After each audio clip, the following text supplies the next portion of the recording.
O movimento simbolista surge nas últimas décadas do século XIX na França, em um momento em que o continente europeu assistia à ascensão da burguesia industrial.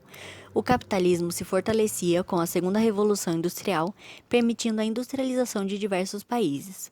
Esse processo industrial foi alavancado pela unificação da Alemanha em 1870 e da Itália no ano seguinte. Por outro lado, esse progresso capitalista gerou uma grande desigualdade social, levando à insatisfação dos trabalhadores mais pobres. Nessa fase, muitas inovações do campo científico levaram à ideia de progresso, como, por exemplo, o uso da energia elétrica, de produtos químicos e do petróleo para a produção de combustível. Há, assim, a disputa de grandes potências, como Inglaterra e Alemanha e Rússia, pela diversificação de mercados, de consumidores e matéria-prima. É também o momento do neocolonialismo que fragmenta a África e a Ásia, devido ao imperialismo de alguns países europeus industrializados.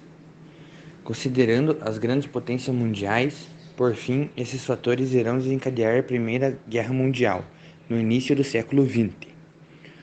O progresso do capitalismo, o aumento das desigualdades sociais, a disputa dos interesses econômicos e políticos de algumas potências europeias, o imperialismo e o neocolonialismo alavancados pela industrialização, e diante desse programa, um movimento simbolista surge para desafiar o cenário opondo-se às correntes materialistas, científicas e racionalistas, que vigoravam negando a realidade objetiva.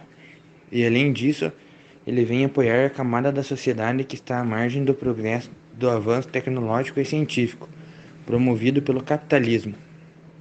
Características do simbolismo. As principais características do simbolismo são elementos místicos e transcendentais, subjetividade e musicalidade e presença de figuras de linguagem como a sinestesia. Essas características do simbolismo se referem à linguagem e ao estilo de escrita feita pelos escritores simbolistas. Outras características são constante aproximação entre a música e a poesia, utilização de aliteração, assonância e onomatopeia, caráter individualista, desconsideração das questões sociais abordadas pelo realismo e naturalismo, fantasia e mistério, valorização da espiritualidade humana, produção de obras de arte baseadas na intuição, descartando a lógica e a razão, e linguagem fluida e musical. Biografia. Filho de Francisco Antônio de Almeida Peçanha e Maria do Espírito Santo Duarte Nunes Pereira, Camilo de Almeida Peçanha nasceu no dia 7 de setembro de 1887 em Coimbra, mais precisamente em Cenová. Camilo Peçanha nasceu na época em que seu pai cursava Direito.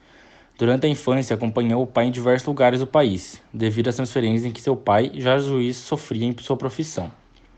Camilo concluiu sua instrução primária em Lâmego, em 1878. Após concluir o ensino primário, foi para a cidade de Mondego, onde terminou o curso liceal no Liceu Central, em 1884.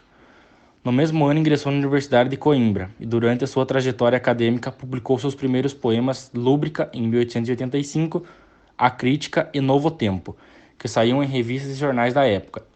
A vida boêmia em que vivia durante o período de estudo influenciou demasiadamente em sua saúde, a ponto de debilitá-la em 1881, em que o poeta se forma em bacharel em Direito no ano seguinte e inicia o exercício da magistratura, sendo nomeado a procurador régio de Mirandela.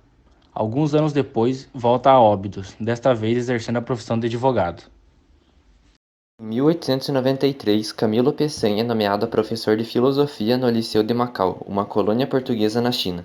No mesmo ano foram nomeados a professor Mateus de Lima, Horácio Poiares, João Pereira Vasco, dentre outros.